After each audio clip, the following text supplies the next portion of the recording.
Political corridor కు స్వాగతం. నేను హరి. కారిడార్లోకి ఎంటర్ అయ్యే ముందు హైలైట్స్ ఒకసారి చూద్దాం. Telangana CM KCR birthday special ఏంటి?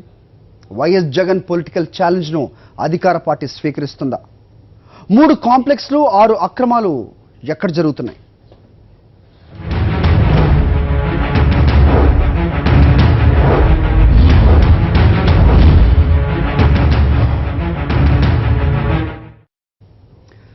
బర్త్డే ఎవరికైనా ప్రత్యేకమే. ముఖ్యమంత్రి హోదాలో తన పుట్టినరోజు వేడుకలను అభిమానుల మధ్య కేసీఆర్ ఘనంగా జరుపుకున్నారు. సీఎం హోదాలో హైదరాబాద్లో కేసీఆర్ తొలిసారి జన్మదిన వేడుకలు జరుపుకున్నారు. 63వ పుట్టినరోజు జరుపుకున్న సీఎం కేసీఆర్ సీఎం హోదాలో హైదరాబాద్లో తొలిసారి పుట్టినరోజు వేడుకలు. పెద్దమ్మగుడిలో ప్రత్యేక పూజలు చేసిన కేసీఆర్ దంపతులు. భారీ కేక్ ఏర్పాటు చేసిన మంత్రి తలసాని, ఎర్రబెల్లి. అభినందించేందుకు పోటీపడ్డ టీఆర్ఎస్ నాయకులు. ముఖ్యమంత్రి హోదాలో కేసీఆర్ రాష్ట్రంలో తొలిసారి పుట్టినరోజు జరుపుకున్నారు. గత ఏడాది పుట్టినరోజు వేడుకలను ముంబై రాజ్భవన్లో జరుపుకున్నారు. ఈసారి హైదరాబాద్లో ఉండటంతో అభిమానులు సంబరాలు జరుపుకున్నారు. ఉదయం నుంచి క్యాంప్ ఆఫీస్ అభిమానులతో సందడిగా మారింది. మంత్రులు, ఎమ్మెల్యేలు, ఇతర ప్రముఖులు సీఎంను కలిసి శుభాకాంక్షలు తెలిపారు.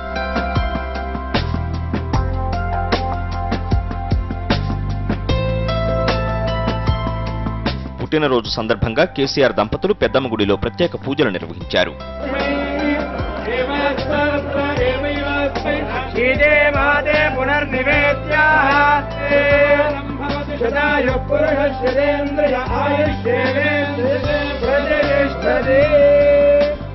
మంత్రి తలసాని ఇటీవల టీఆర్ఎస్ లో చేరిన ఎర్రబెల్లి దయాకర్ రావు పెద్దమ్మగుడి ప్రాంగణంలో భారీ కేక్ ఏర్పాటు చేశారు. తెలంగాణ ప్రభుత్వం ప్రతిష్టాత్మక పథకం డబుల్ బెడ్రూమ్ ఆకారంలో గులాబీ రంగులో ఉన్న కేకు అందరి దృష్టిని ఆకర్షించింది. ముఖ్యమంత్రి కేక్ కట్ చేస్తే మంత్రి తలసాని ఆయనకు తినిపించి పాదాభివందనం చేశారు. టీఆర్ఎస్ నేత కేశవరావు, ఎర్రబెల్లి దయాకర్ రావు కూడా కేసీఆర్ కు కేక్ తినిపించారు.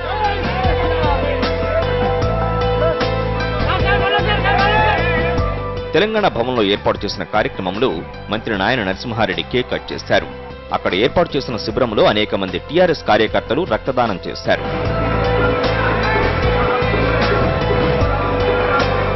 మరోవైపు కేటీఆర్ తండ్రికి ట్విట్టర్లోనే శుభాకాంక్షలు తెలిపారు.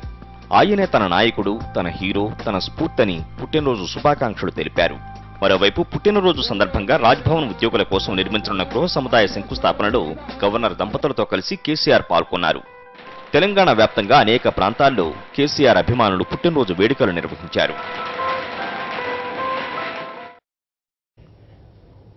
మాసాలు వస్తున్నాయి, పోతున్నాయి. టీఆర్ఎస్ నాయకుల కలలుగానే మిగిలిపోతున్నాయి. ఇవాళ రేపు అంటూ సాగుతున్న పదవుల పంపిణీకి సరైన ముహూర్తం కుదరటం లేదు. జీహెచ్ఎంసీ నారాయణఖేడ్ ఎన్నికల ఫలితాలు వచ్చిన నేపథ్యంలో పదవుల అంశం మళ్లీ తెర మీదకు వచ్చింది. టీఆర్ఎస్ లో పదవుల లొల్లి, తొందరొద్దంటున్న టీఆర్ఎస్ నాయకత్వం, పదవుల పంపిణీపై నో క్లారిటీ. అధికారంలోకి వచ్చి 2 ఏళ్లవుతోందంటున్న ఆశావహులు, ఇప్పటికైనా పదవులివ్వాలని కోరుతున్న గులాబీ నేతలు. త్వరలోనే పదవుల పంపిణీ.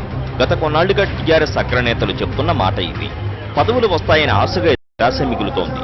పదవుల భర్తీకి జీహెచ్ఎంసీ, నారాయణఖేడ్ ఎన్నికలు అడ్డుగా ఉన్నాయని నిన్నటి వరకు ముఖ్య నేతలు అంటూ వచ్చారు. ఈ 2 ఎన్నికల్లో టీఆర్ఎస్ ఘన విజయం సాధించడంతో పదవుల భర్తీ వ్యవహారం మళ్లీ తెరపైకి వచ్చింది. అదే రకంగా ఎండోమెంట్స్ ఉన్నది, ఇంకా ఎండోమెంట్స్ లో చాలా టెంపుల్ కమిటీస్ కూడా ఉన్నాయి. అదే రకంగా రాష్ట్ర స్థాయిలో కూడా వరంగల్ జిల్లా స్థాయి పోస్టులు ఉన్నాయి. రాష్ట్ర స్థాయిలో కూడా ఇంకా నామినేటెడ్ పదవులు కూడా మనం భర్తీ చేసుకోవాల్సిన అవసరం ఉంది. మీ అందరికీ గౌరవ ముఖ్యమంత్రి గారి మాటగా నామినేటెడ్ పదవుల విషయంలో కూడా ముఖ్యమంత్రి గారు ఒక స్పష్టమైన ఆలోచనతో ఉన్నారు. రాబోయే ఏప్రిల్ 27 లోపల, అంటే రాష్ట్ర పార్టీ వార్షికోత్సవం జరిగే లోపలనే ఇవన్నీ కూడా భర్తీ చేసుకునే ఆలోచనలో కూడా ముఖ్యమంత్రి గారు. ఇన్ని అవాంతరాలు ఉన్నా పార్టీలో కొత్తగా చేరిన డి శ్రీనివాస్ కు ప్రత్యేక సలహాదారు పదవి ఇవ్వడం చాలా మంది టీఆర్ఎస్ నాయకులను అసంతృప్తికి గురి చేస్తోంది. ఈ మధ్య పార్టీలో చేరిన టీఎస్ పార్టీ విలువ కూడా మాకు లేదా అంటూ అంతర్గతంగా చాలా మంది నిష్ఠూరమాడుతున్నారు. అటు పార్టీలో, ఇటు ప్రభుత్వంలో బీటీ బ్యాచ్ పెత్తనం పెరుగుతుండటాన్ని చాలా మంది జీర్ణించుకోలేకపోతున్నారు. ప్రభుత్వ పథకాలు ప్రజల్లోకి వెళ్లడం లేదని అనేక సందర్భాల్లో సీఎం కేసీఆర్ అన్న మాటను చాలా మంది టీఆర్ఎస్ నాయకులు గుర్తు చేస్తున్నారు. ఇటు పార్టీ పదవులు లేక, అటు ప్రభుత్వ పదవులు లేకుండా ప్రజల్లోకి ఎలా వెళ్తామని ఎదురు ప్రశ్న వేస్తున్నారు. అధికారంలోకి వచ్చి 20 నెలలు గడుస్తున్నా పట్టుమని 10 పదవులు కూడా భర్తీ చేయకపోవడం సరికాదని చాలా మంది అంటున్నారు. నేతల డిమాండ్లు, కోరికలు, ఆశలు ఎలా ఉన్నా కేసీఆర్ మధ్యలో మాత్రం పదవుల పంపిణీపై స్పష్టత ఉందని టీఆర్ఎస్ నాయకులు అంటున్నారు. ఏది ఎప్పుడు చెయ్యాలో తనకు తెలుసునని కొంతమంది సీనియర్లతో కేసీఆర్ అన్నట్లు సమాచారం. Narasimha Rao, principal correspondent. మునిగిపోయే పడవ టీడీపీని వీడేందుకు ఆ పార్టీ సభ్యులు సిద్ధమవుతున్నారా? విపక్షంతో చేతులు కలిపేందుకు అధికార పార్టీ ఎమ్మెల్యేలు రెడీ అవుతున్నారా? టీడీపీలో ఉంటే పుట్టి మునగటం ఖాయమనే భావనలో ఆ పార్టీ నాయకులు ఉన్నారా? చంద్రబాబుపై రోజు రోజుకు అసంతృప్తి పెరుగుతోందా? వైఎస్ జగన్ సంచలన వ్యాఖ్యలు దేనికి సంకేతం?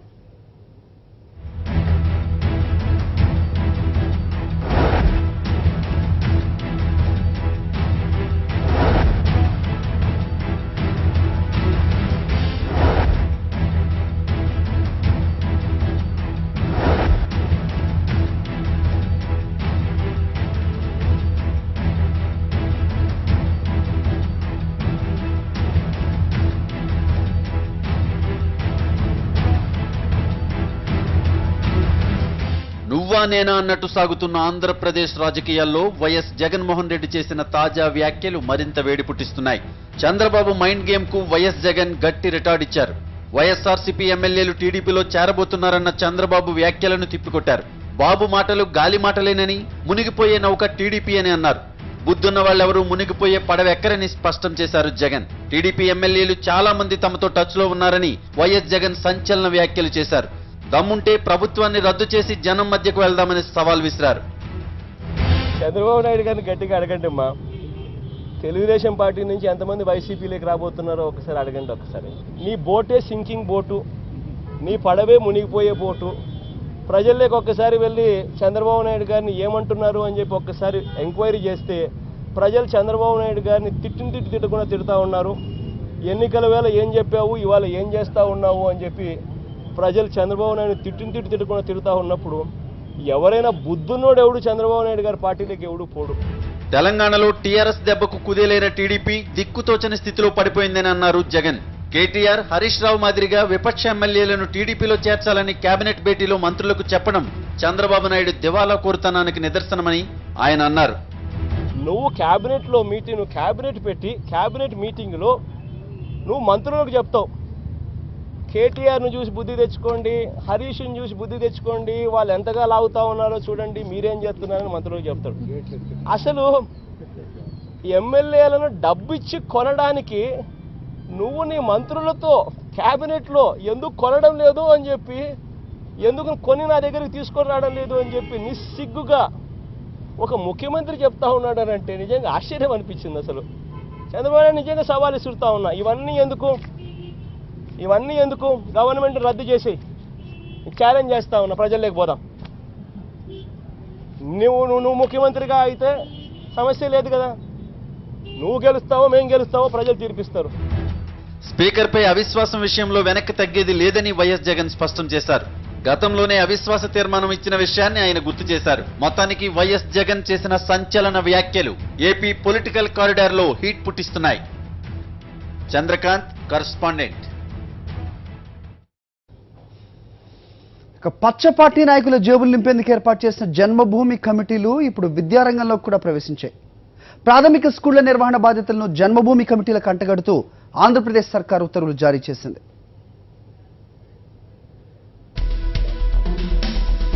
జన్మభూమి కమిటీల పరిధిలోకి ప్రాథమిక పాఠశాలల నిర్వహణ. ఏపీ ప్రభుత్వ వింత నిర్ణయం.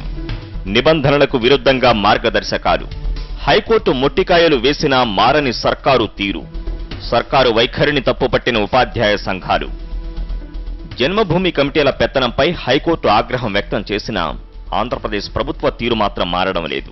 తాజాగా ప్రాథమిక పాఠశాల నిర్వహణ బాధ్యతలను జన్మభూమి కమిటీలకు అనుసంధానం చేస్తూ నిర్ణయం తీసుకుంది.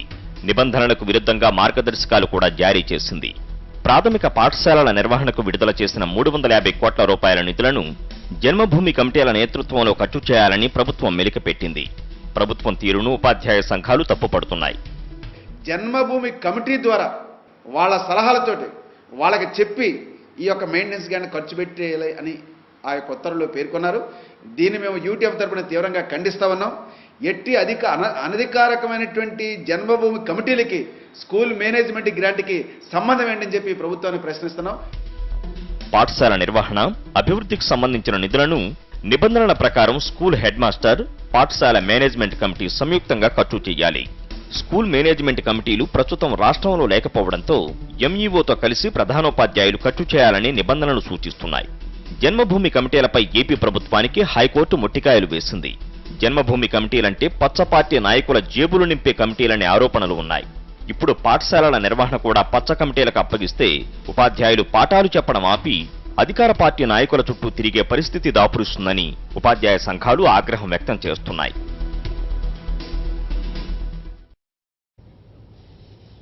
నారాయణఖేడ్ ఉప ఎన్నికల్లో కాంగ్రెస్ ఓటమి పార్టీ నేతలను కుంగదీసిందా? పార్టీ ఓడినా డిపాజిట్ దక్కటం హస్తం పార్టీకి ఊరటనిచ్చిందా? వరుస ఓటములతో టీ కాంగ్రెస్లో నిస్తేజం అలుకుందా? ఓటమి గల కారణాలను, ఆ పార్టీ పరిస్థితిని పీసీసీ సమీక్షించకపోవడంపై టీ కాంగ్రెస్ సీనియర్లు అసంతృప్తితో ఉన్నారా? పీసీసీ చీఫ్ ఉత్తమ్ తీరుపై హైకమాండ్కు ఫిర్యాదులు వెల్లువెత్తుతున్నాయా? Watch the story. మెదక్ జిల్లా నారాయణఖేడ్ అసెంబ్లీ ఉప ఎన్నికల్లో పార్టీ ఓటమిని తాము ముందే ఊహించామంటున్నారు కాంగ్రెస్ నేతలు. అయితే టీఆర్ఎస్ కు 53,000 మెజారిటీ వస్తుందని అంచనా వేయలేకపోయామని చెప్తున్నారు. ఉప ఎన్నికలు ఎప్పుడూ అధికార పార్టీకే అనుకూలంగా ఉంటాయని, నారాయణఖేడ్లోనూ అదే జరిగిందనేది హస్తం నేతల అభిప్రాయం. కాంగ్రెస్ ఎమ్మెల్యే కిష్టారెడ్డి మరణంతో ఈ ఉప ఎన్నిక జరిగిందని గుర్తు చేస్తున్న నేతలు తాము సానుభూతి అజెండాతోనే కిష్టారెడ్డి కుమారుడు సంజీవ్ రెడ్డిని బరిలోకి దింపామంటున్నారు. ఈ సీటును ఎలాగైనా గెలవాలనే పట్టుదలతో అధికార టీఆర్ఎస్ మంత్రి హరీష్ రావుకు బాధ్యతలు అప్పగించి ఆయనను నారాయణఖేడ్లోనే తిష్టవేయించిందని కాంగ్రెస్ నేతలు విమర్శిస్తున్నారు. అభివృద్ధి హామీతో టీఆర్ఎస్ ఎన్నికల్లో అధికార దుర్వినియోగానికి పాల్పడిందని హస్తం నేతలు ఆరోపిస్తున్నారు.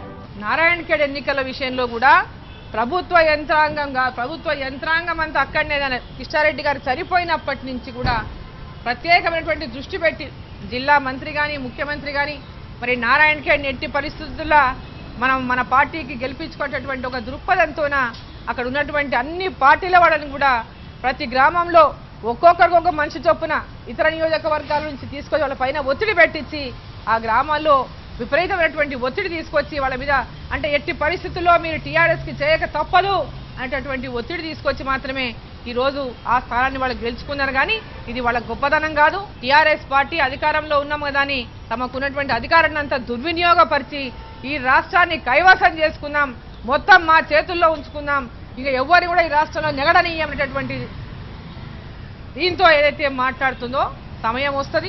గెలుపుని చూసి వాళ్ళు బలుపు అనుకుంటే మటుకు అది ఆ సమయం వచ్చిన ప్రజలు కూడా తీర్పిస్తారు. వరంగల్ లోక్సభ ఉప ఎన్నిక మాదిరిగా కాకుండా నారాయణఖేడ్లో కాంగ్రెస్ కు డిపాజిట్ దక్కటం పార్టీకి కాస్త ఊరటనిచ్చిందంటున్నారు హస్తం నేతలు.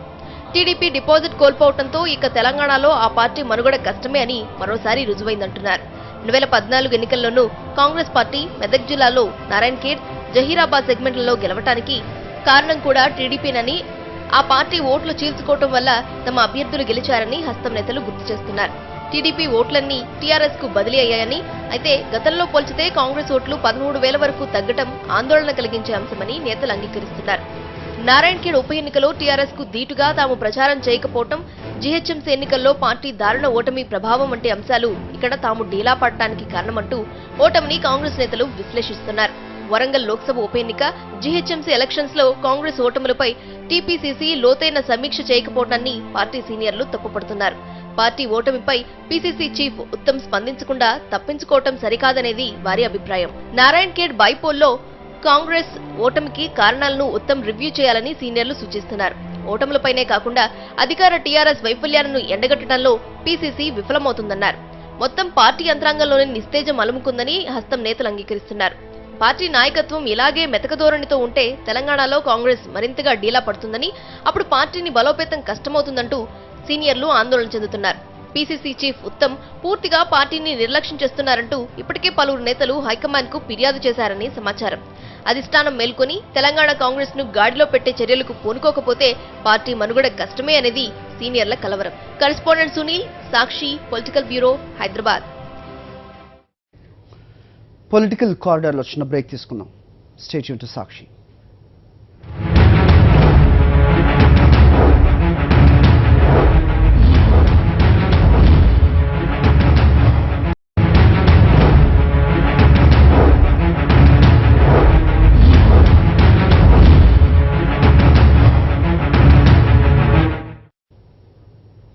Back to political corridor.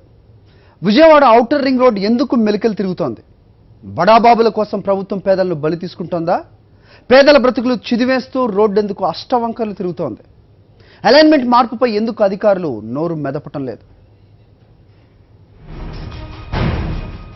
విజయవాడలో రోడ్డు రాజకీయాలు, మెలికలు తిరుగుతున్న రామవరప్పాడు ఫ్లైఓవర్, రాజకీయ ఒత్తిళ్లతో మారుతున్న అలైన్మెంట్, బడా బాబుల కోసం పేదలు బలి, టీడీపీ కార్పొరేటర్ కోసం వందలాది పేదల గుడిసెలు బలి, మార్పులపై నోరు మెదపని అధికారులు. విజయవాడ ఔటర్ రింగ్ రోడ్డు రాజకీయ ఒత్తిళ్లకు గురవుతోంది. టీడీపీకి చెందిన ఓ కార్పొరేటర్ భర్త హోటల్ను కాపాడేందుకు రోడ్డు నష్టవంకరలు తిప్పుతున్నారు. దీనికోసం ఏకంగా దాదాపు 500 మంది పేదల గుడిసెలు పీకేశారు.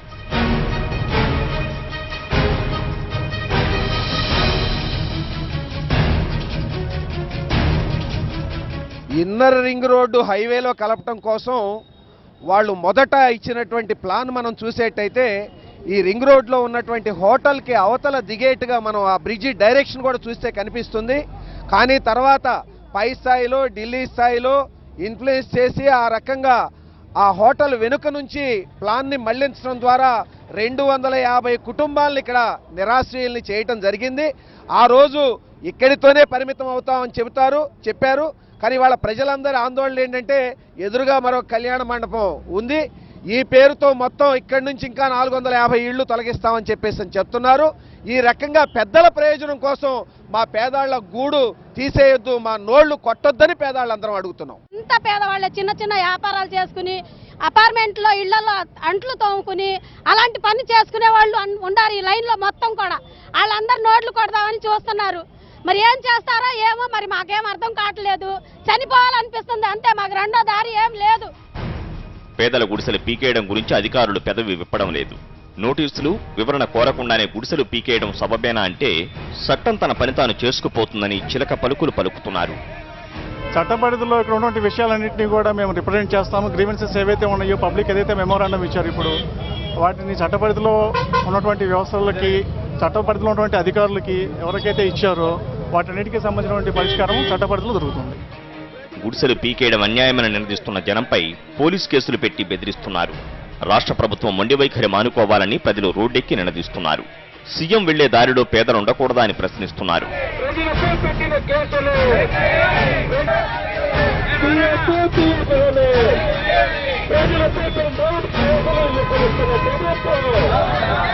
చంద్రబాబు నాయుడు గారు గన్నవరం విమానాశ్రయం నుంచి విజయవాడ వెళ్ళేటప్పుడు కార్పొరేట్ కంపెనీలు, సింగపూర్ వాళ్ళు, జపాన్ వాళ్ళు ఈ నేషనల్ హైవే మీద వెళ్తే పేదవాళ్ళు గుడిసెలు కనపడకూడదు, పేదవాళ్ళు కనపడకూడదు, ఇది ఉద్దేశం.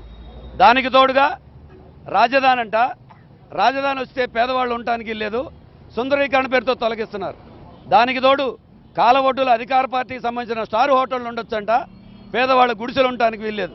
అంటే ధనవంతుల కోసం పేదవాళ్ళ కొంపలు కూలుస్తూ ఉన్నారు. ఈ దారిలో ఉన్న మసీదును కూల్చేందుకు అధికారులు రంగం సిద్ధం చేస్తున్నారు. పైకి మాత్రం మసీదు కూల్చమని చెప్తున్నా లోలోన మాత్రం కూల్చివేతకు ప్రణాళికలు సిద్ధం చేస్తున్నారు. మాకు మసీదుకి నోటీస్ ఇవ్వడం కానీ ఎటువంటి ఇంటిమేషన్ కానీ మాకు ఇప్పటిదాకా ఇవ్వలేదు. కాకపోతే లోపల అంతర్గతంగా జరుగుతుంది ఏంటంటే మసీదుని కూల్చేస్తామని చెప్పి కలెక్టర్ బాబు గారు చెప్పడం జరిగింది. ఈ మసీదుని కూల్చేయడానికి రకరకాల కుట్రలు చెబుతున్నారు. మసీదు వెనక దాకా వచ్చి రోడ్ రోలర్ వచ్చి పనుల విస్తరణ భాగంగా చదును చేస్తుంటే మా మసీదు అదురుతుందండి, మేము ప్రార్థన చేసుకోవడానికి కూడా భయపడుతున్నాం, మా మసీదు ఎక్కడ కూలిపోతుందని చెప్పి వీళ్ళు చాలా కుట్రలు పన్నుతున్నారండి. ఏ ఆఫీసర్ వచ్చి మాకు వచ్చి మీ మసీదుకి ఏమి ఎటువంటి ఇబ్బంది లేదు, మేము హామీ ఇస్తున్నామని ఏ గవర్నమెంట్ ఆఫీసర్ మా దగ్గర రాలేదండి.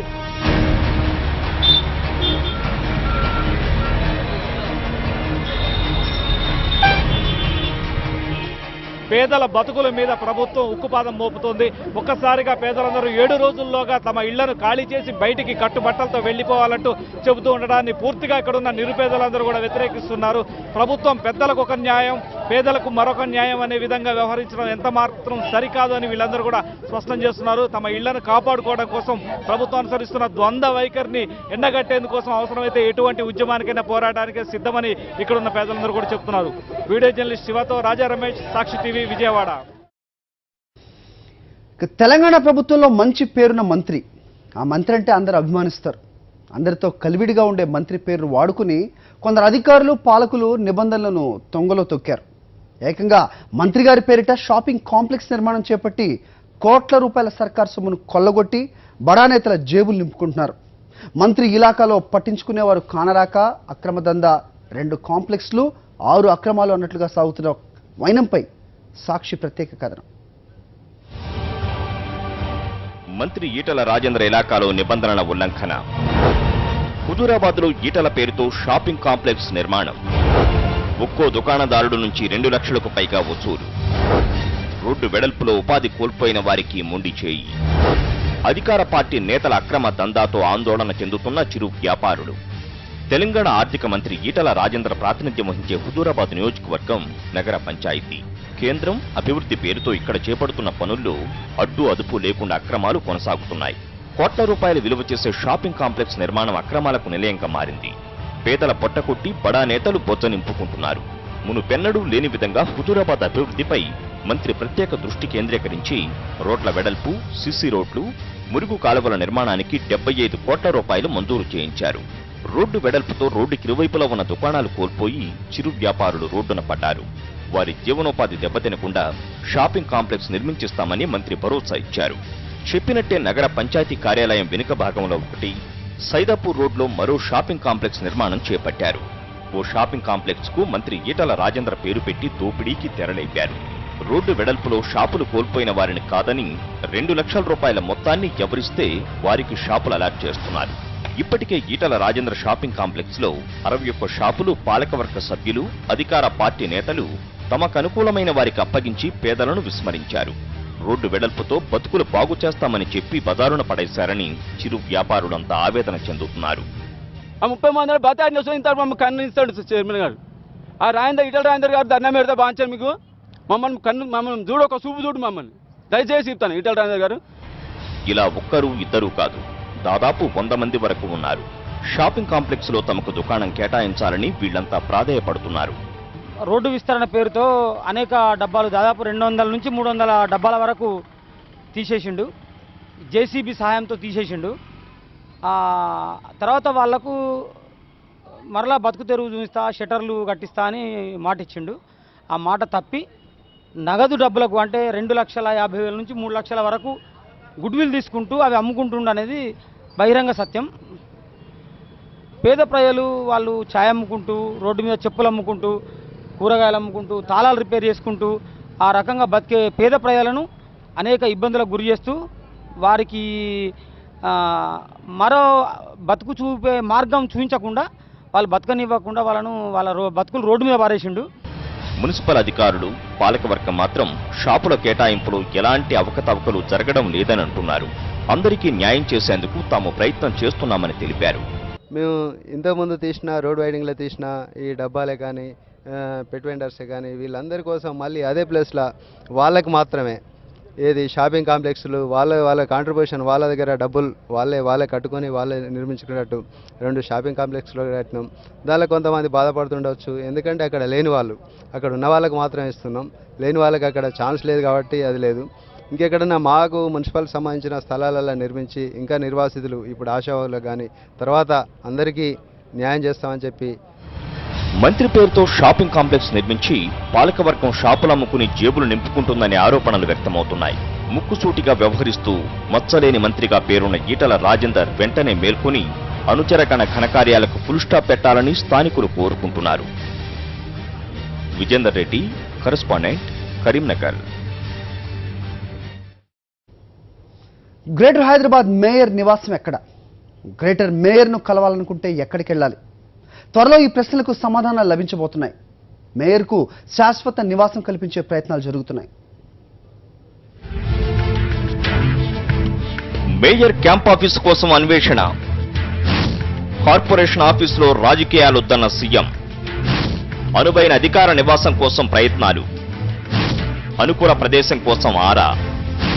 గెస్ట్ హౌజులు, ప్రభుత్వ క్వార్టర్లు పరిశీలిస్తున్న అధికారులు.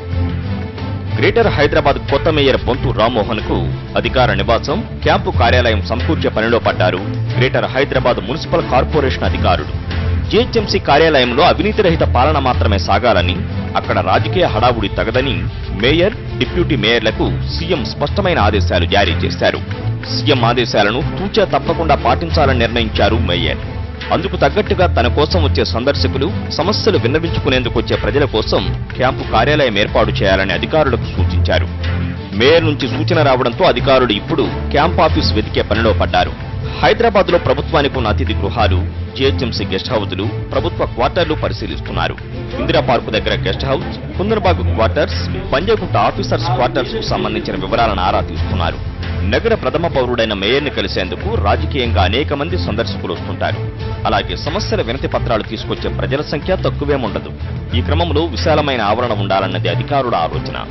విశాలమైన క్వార్టరా లేక 2 క్వార్టర్స్ కలిసి ఒక క్యాంపు కార్యాలయం ఉండాలన్న దానిపై కసరత్తు జరుగుతోంది.